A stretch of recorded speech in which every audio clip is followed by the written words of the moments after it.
हम बद्रीनाथ की तुमको भक्तों कथा सुनाते हैं, पावन कथा सुनाते हैं। धरती का वैकुंठ है भक्तों जिसे बताते हैं, हम कथा सुनाते हैं।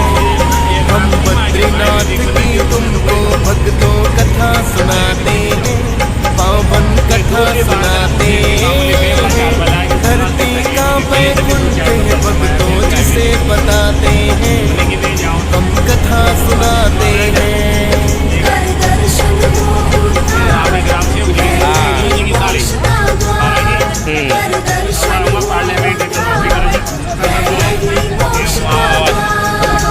प्रिय भक्तजनों, आज हम आपको श्री बद्री नारायण की कथा सुनाएंगे कि किस प्रकार भगवान विष्णु क्षीर सागर को छोड़कर धरा लोक पर केदार खंड में आकर रहने लगे और कैसे बद्री नारायण कहलाए।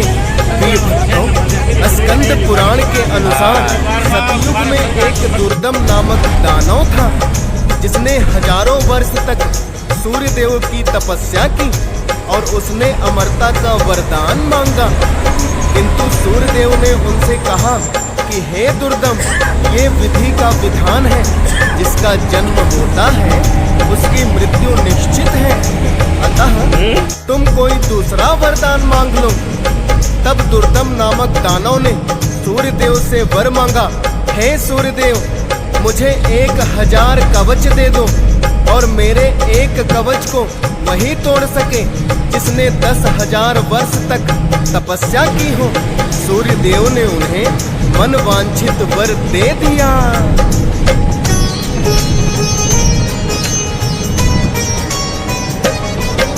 सहस्त्र कवच होने का दुर्दम ने वरदान है पाया।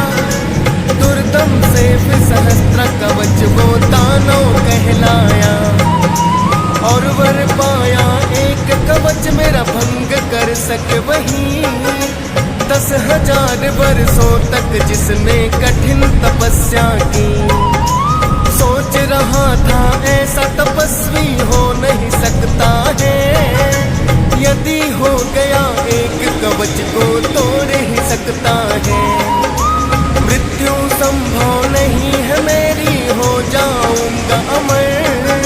सहस्त्र कवच को अहंकार हुआ बस इतना ही सोच कर, अत्याचार अब तो उसके बढ़ने लग जाते हैं, पावन कथा सुनाते हैं। धरती का वैकुंठ है भक्तों जिसे बताते हैं, हम कथा सुनाते हैं। कर दर्शन होता है यही मोक्ष का द्वार, कर दर्शन होता है यही मोक्ष का द्वार। प्रिय भक्तजनों, जब सूर्य देव ने अमर होने का वरदान नहीं दिया तो दुर्दम ने 1000 कवच होने का वरदान सूर्य देव से मांग लिया और इतना कहा कि मेरे एक कवच को वही तोड़ सके जिसने 10,000 वर्ष तपस्या की हो। प्रिय भक्तों, 1000 कवच प्राप्त करने के पश्चात दुर्दम का नाम बदलकर सहस्त्र कवच हो गया। उसने सोचा कोई भी तपस्वी 10,000 वर्ष तपस्या करके मेरे सिर्फ एक कवच को तोड़ सकता है और 1 करोड़ वर्ष तपस्या करना किसी के लिए संभव नहीं, अतः ना मेरे कवच टूटेंगे और ना ही मेरी मृत्यु होगी। इतना सोचकर सहस्त्र कवच ने तीनों लोकों में अपना राज्य स्थापित करने की ठान ली। सबसे पहले उन्होंने सभी दैत्यों को अपने अधीन कर लिया और उन्हें आदेश दिया कि किसी को भी तपस्या ना करने दे, क्योंकि कोई तपस्वी ही उसका कवच तोड़ सकता था।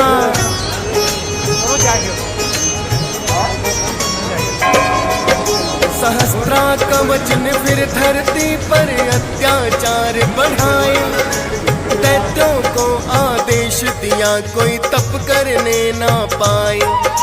कर दो हत्या उसकी जो तप करता पाएगा, चिंतित हो गए देव धर्म का नष्ट हो जाएगा।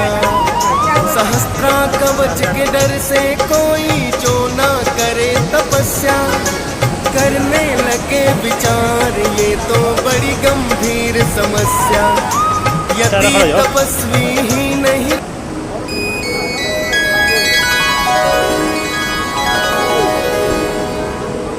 जय नारायण हाथ जोड़ो। बद्री नारायण जय नारायण। उधर घूम जाओ।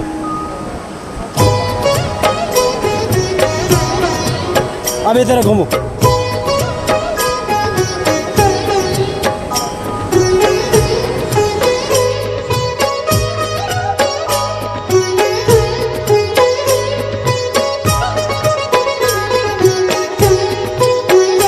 जय जय नारायणी नारायणी हरि हरि। जय जय नारायण नारायण हरि हरि। बद्री नारायणी नारायणी हरि हरि। बद्री नारायण नारायण हरि हरि। तेरी लीला सबसे न्यारी न्यारी हरि हरि। तेरी लीला सबसे न्यारी तेरी महिमा तेरी महिमा तेरी महिमा प्रभु है प्यारी प्यारी हरि हरि। जय जय नारायणी नारायण हरि हरि। जय जय नारायण नारायण हरि हरि। बद्री नारायणी नारायणी हरि हरि।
जय जय नारायणी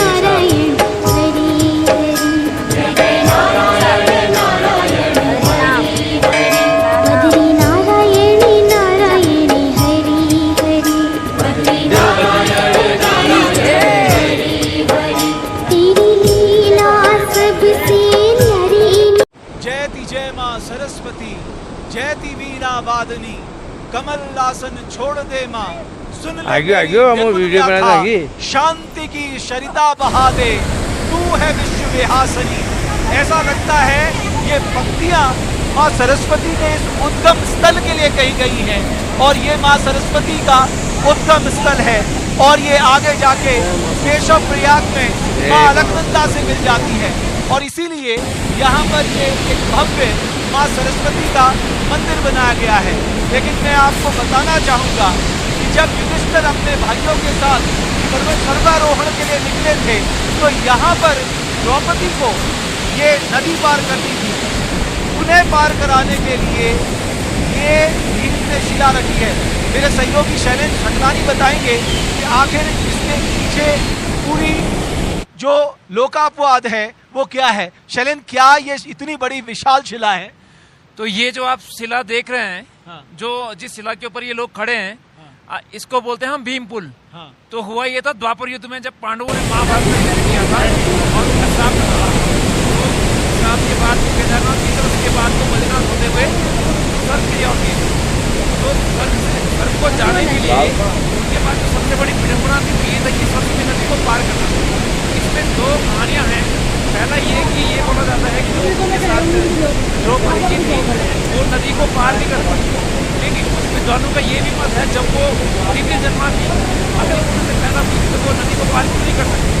और दूसरा ये कहानी है कि जो पांडव है, और हमारे हिंदू सनातन धर्म में ये बोला जाता है कि आप जो है नदी को नहीं लांघ सकते।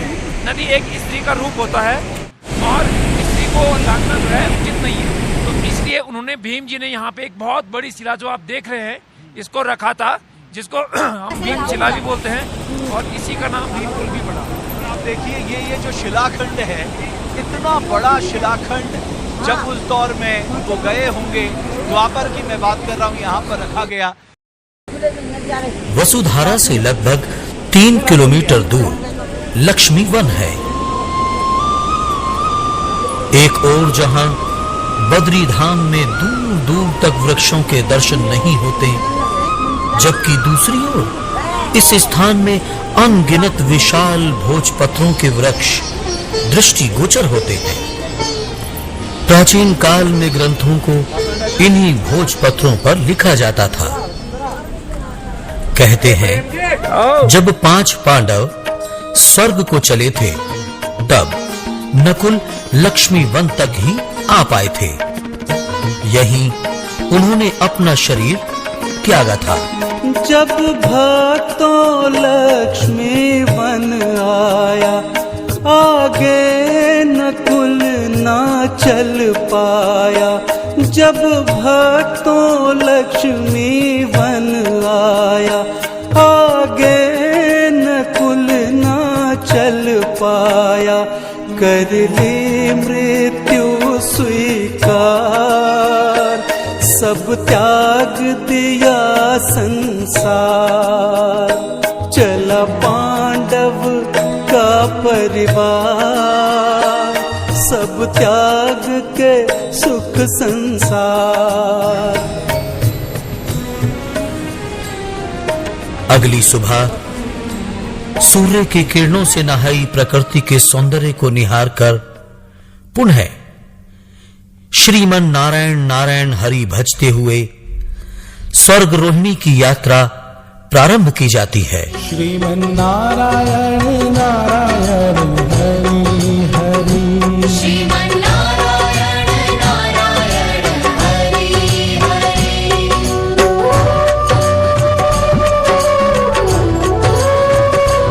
हरि ओम नमो नारायण।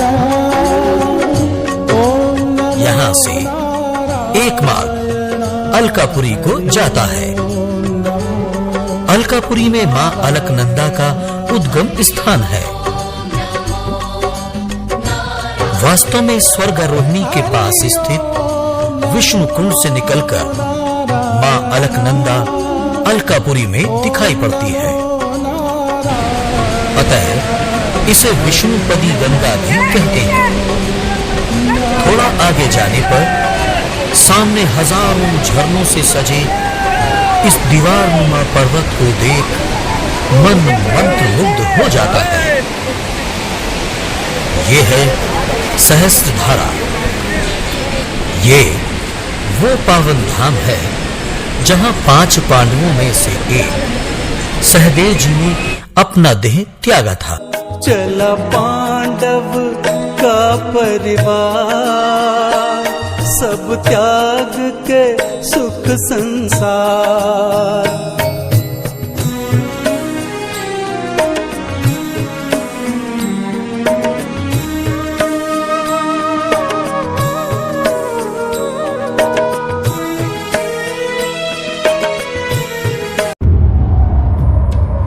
देवप्रयाग, भूमि श्री राम, जहाँ है भारत का सबसे पवित्र संगम।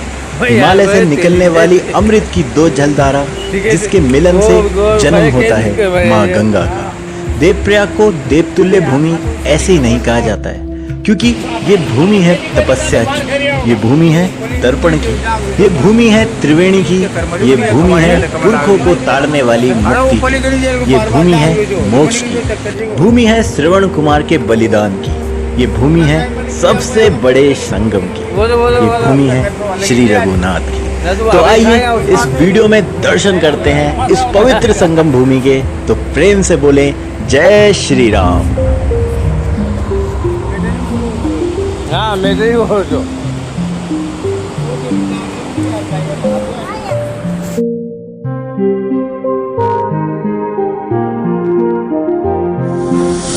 दोस्तों, ये है भारत के सबसे ज़्यादा पवित्र संगमों से एक संगम। आप सामने देख सकते हैं, ये है देवप्रयाग, और सामने जो संगम है उसे आप महासंगम कह सकते हैं। और यहाँ से ऑफिशियली आप बोल सकते हैं पुराणों के अनुसार कि यहीं से गंगा जी शुरू हुई है। जो आप ये धारा देख रहे हो थोड़ी मिट्टी कलर की, ये है अलकनंदा, और ये वाली धारा है आपकी भागीरथी जो आ रही है गंगोत्री से। हेलो दोस्तों, मैं हूँ दीपक और फिर से मैं स्वागत करता हूँ आप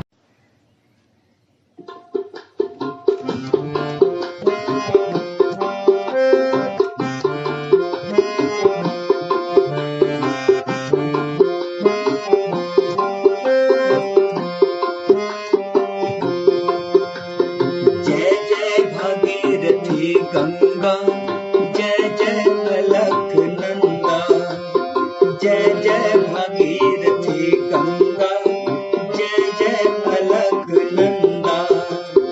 देवप्रयाग में भागीरथी और अलकनंदा, देवप्रयाग में भागीरथी और अलकनंदा।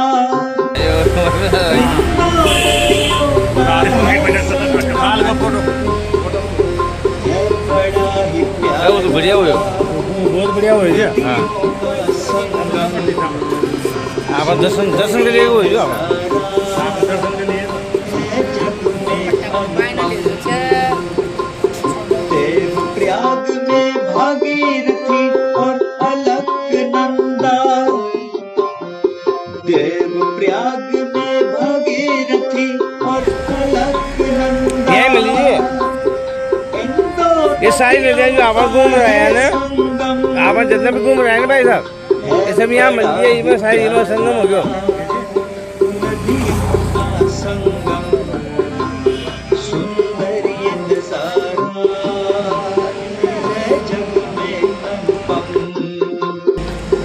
देवप्रयाग में भागीरथी और अलकनंदा, देवप्रयाग में भागीरथी और अलकनंदा। का है संगम, है बड़ा ही प्यारा योगा संगम।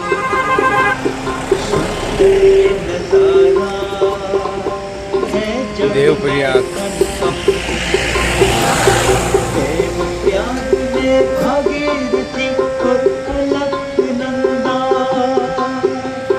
जय जय भागीरथी गंगा, जय जय अलकनंदा, जय जय भागीरथी गंगा, जय जय अलकनंदा, जय जय भागीरथी गंगा, जय जय अलकनंदा, जय जय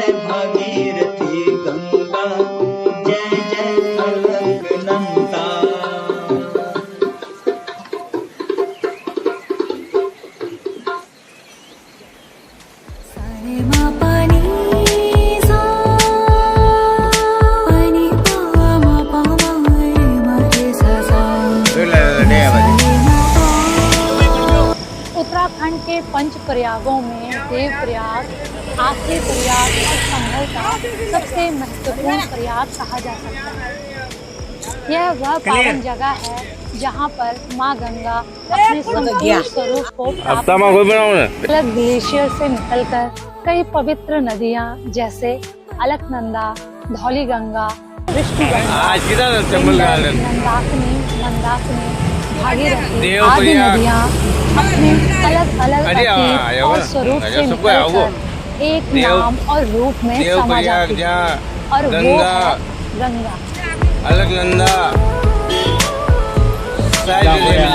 साईं जी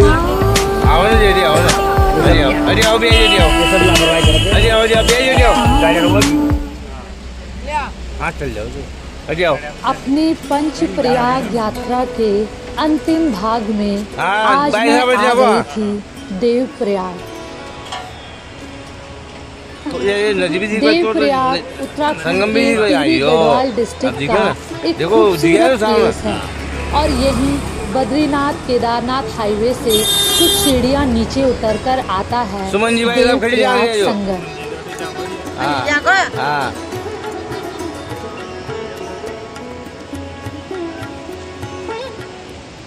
कहते हैं कि भगवान श्री राम ने इस जगह पर तपस्या की थी, तो ये भगवान श्री राम के पद चिन्ह जो संगम के पास ही बने हैं एक बड़ी सी शिला।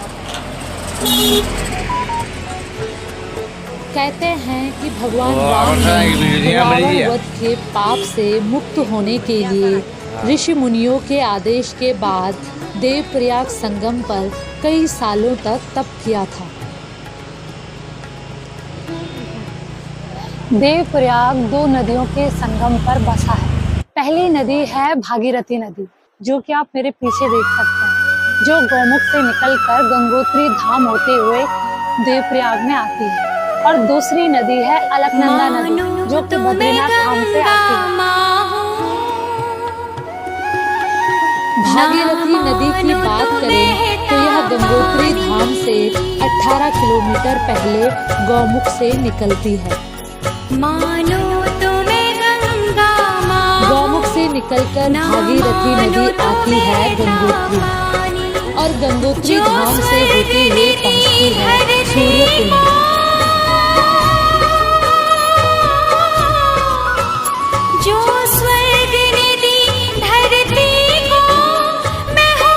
और यहाँ पे जो है भागीरथी नदी का पानी एकदम बर्फ के जैसा ठंडा हो रहा है।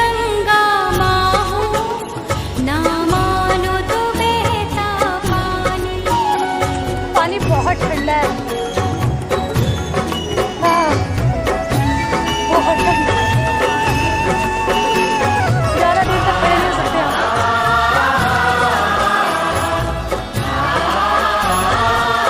हर गंगे। और आप गंगा का प्रवाह देखेंगे तो इतना तेज है, वो दीवार पे टकरा टकरा के लहरें जो है उधर जाती हैं।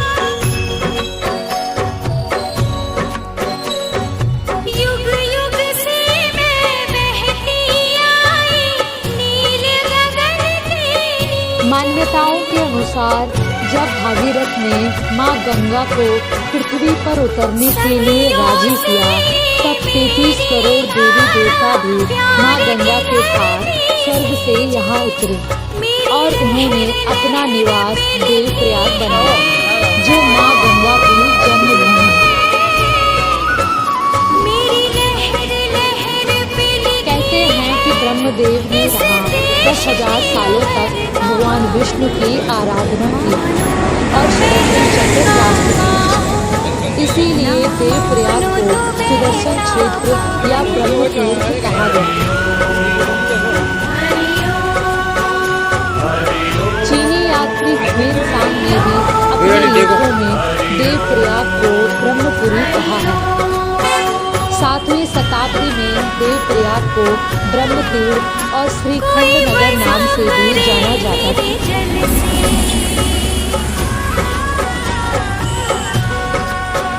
गंगा किनारे एक छोटी सी गुफा है जिसे हनुमान गुफा कहते हैं। मान्यता है कि यहाँ पर हनुमान जी ने स्नान करके श्री राम का ध्यान किया और यहीं आप गुफा के ऊपर देखेंगे तो हनुमान जी की एक छोटी सी प्रतिमा भी स्थापित है।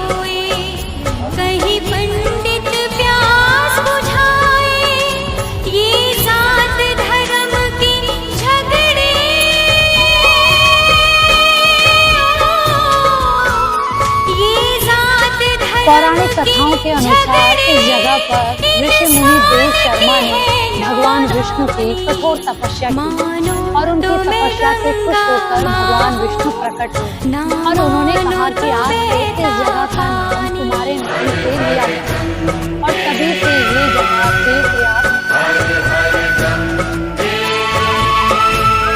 कथाओं में देवप्रयाग का संबंध भगवान राम से भी जुड़ा है।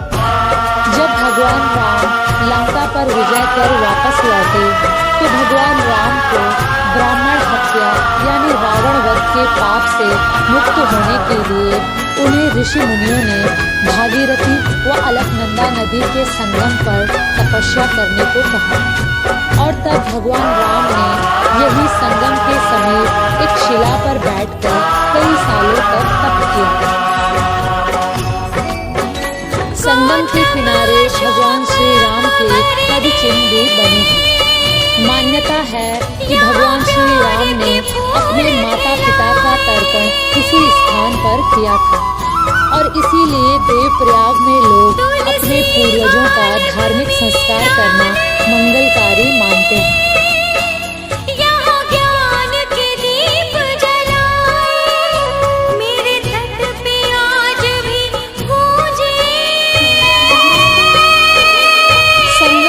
कुछ ही दूरी पर यहाँ का एक फेमस रघुनाथ जी का मंदिर है जो 10वीं शताब्दी का बताया जाता है। संगम के पास बाजार के बीच से ही इस मंदिर का रास्ता है।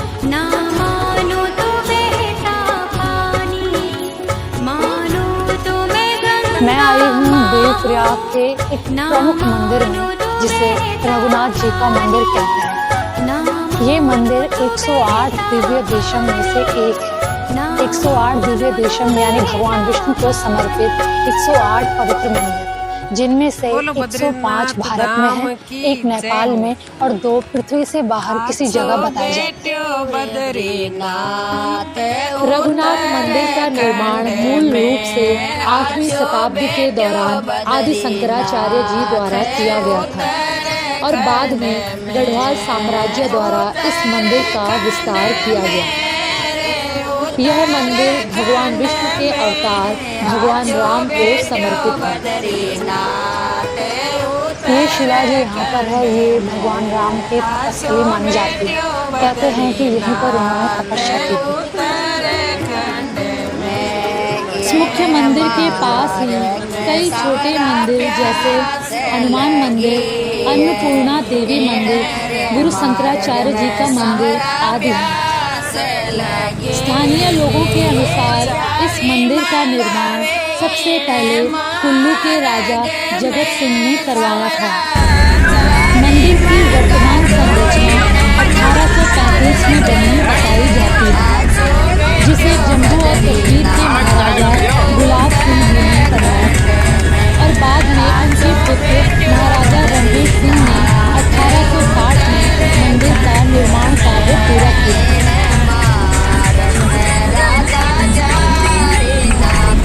ये मंदिर सुबह 6 बजे से 12:30 बजे तक खुला रहता है और इसके बाद फिर शाम को 4 बजे से रात 8 बजे।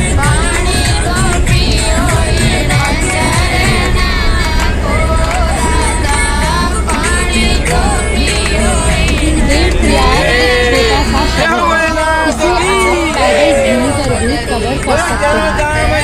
यहाँ रस्सी के 2 झूला पुल बने हैं जिससे आप भागीरथी और अलकनंदा नदी को पार करके दूसरी तरफ जा सकते हैं।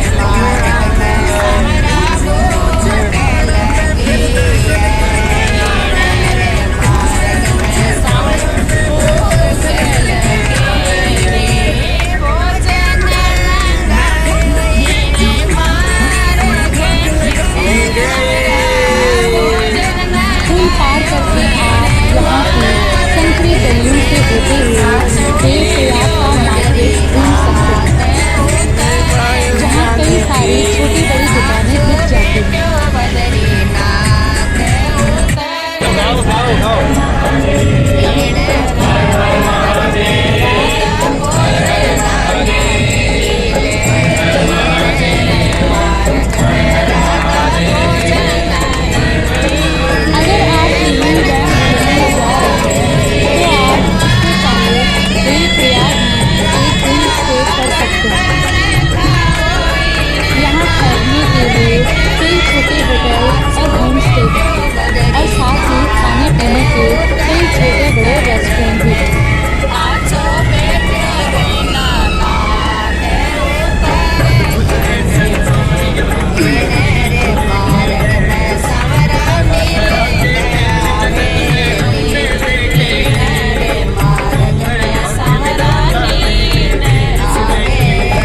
सखिया न मिले एण रे मार्ग में संवरा सखिया मिला दो भजन करा लाइन मार्ग में संवरा भजन करा लाइन मार्ग में आछो बैठो बद्रीनाथ आछो बैठो दीनानाथ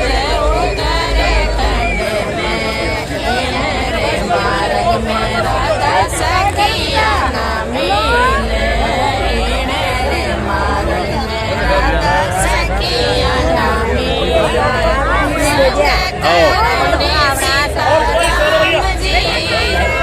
राधा संग करो ने सीताराम जी रो आछो बैठो बद्रीनाथ उत्तराखंड में आछो बैठो केदारनाथ उत्तराखंड में आछो बैठो रे नारायण उत्तराखंड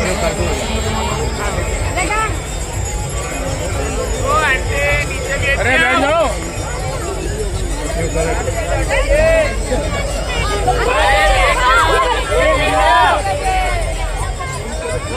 बैठो पीछे बैठे। अरे आंटी पीछे भी तो देख रहे हैं, बोल क्यों नहीं रहे आप इसको? ये सब लोग देखेंगे पीछे।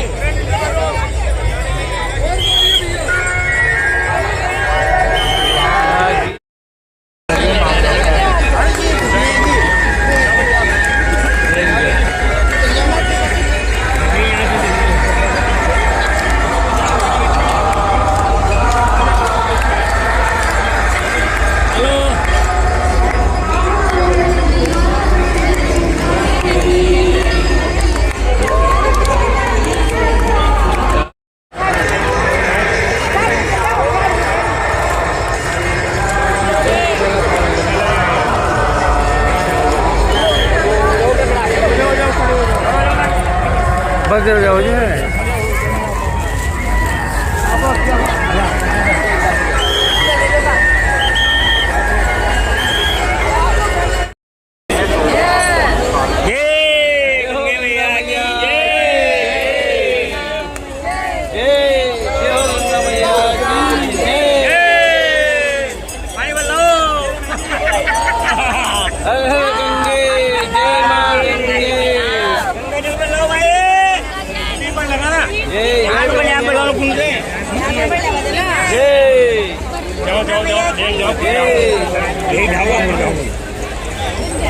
ये भाई साहब ये भाई ब्लाउज सेट जो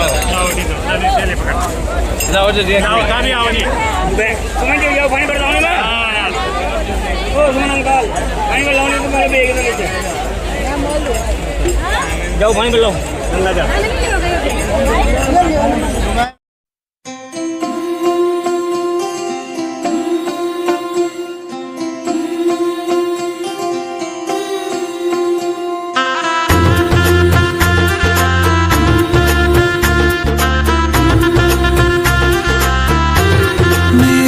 चौखट पे चल के आज चारों धाम आए हैं, बजाओ ढोल स्वागत में मेरे घर राम आए हैं।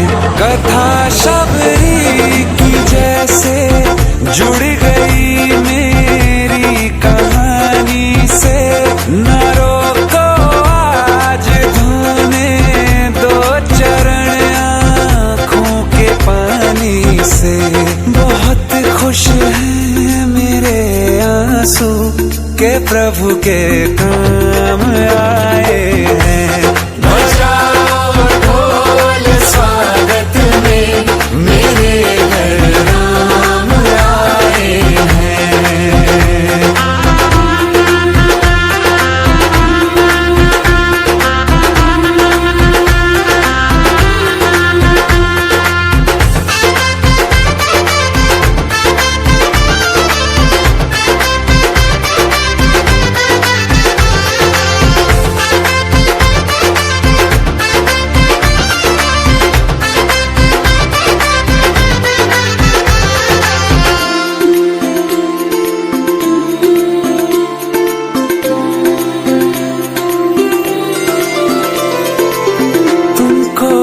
आके क्या पाया है, सृष्टि के कण कण से पूछो। तुमको खोने का दुख क्या है, कौशल्या के मन से पूछो। द्वार मेरे ये अभागे, आज इनके भाग जागे। बड़ी लंबी इंतजारी हुई रघुबर तुम्हारी, तब आई है सवारी। संदेश से आज खुशियों के हमारे नाम आए हैं। बजाओ ढोल स्वागत में, मेरे घर राम आए हैं। दर्शन पाके है अवतारी, धन्य हुए हैं नैन पुजारी। जीवन नैया तुमने तारी, मंगल भवन अमंगल हारी। मंगल भवन अमंगल हारी, निर्धन का तुम धन हो राघव, तुम ही रामायण हो राघव। सब दुख हरना अवध बिहारी, मंगल भवन अमंगल हारी। मंगल भवन अमंगल हारी, मंगल भवन अमंगल हारी। चरण की धूल ले लूं मैं, मेरे भगवान आए हैं। बजाओ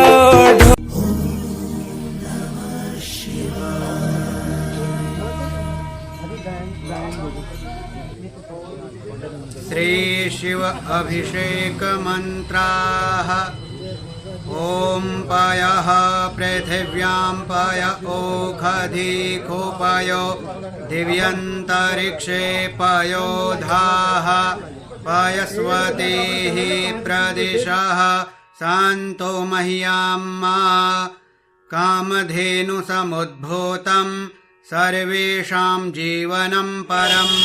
पावनं यज्ञहेतुश्च पयः स्नानाय गृह्यताम्। भगवते श्री सांब सदाशिवाय नमः। पयः स्नानं समर्पयामि, पयः स्नानान्ते शुद्धोदकस्नानं समर्पयामि। शुद्धोदकस्नानान्ते आचमनीयं जलं समर्पयामि। ओम दधिक्राब्णो अकारिखं जिष्णो रस्वस्य वाजिनः। सुरभिनो मुखा करत्प्रण आयुगुं खेतारिखत।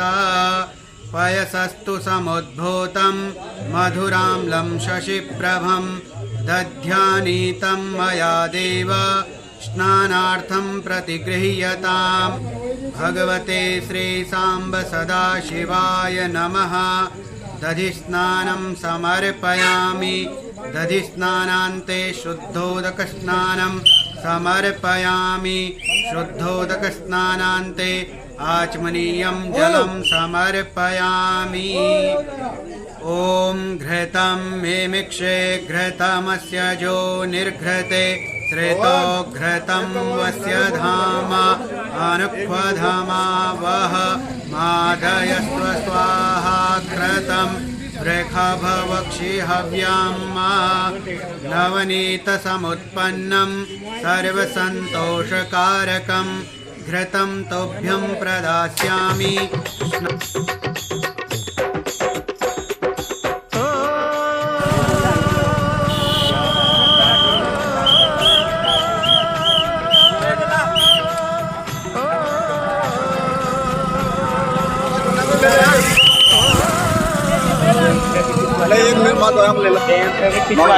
फोटो को आगे के कावड़ लेके कावड़ मंदिर में तेरे आके, ओ बोले तुझे मोह लाएंगे। लेके कावड़, ओ लेके कावड़ मंदिर में तेरे आके, ओ बोले तुझे मोह लाएंगे। ओ बोले तुझे मोह लाएंगे, ओ बोले तुझे मोह लाएंगे। लेके कावड़ मंदिर में तेरे आके।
चमक मंदिरिया में नाचे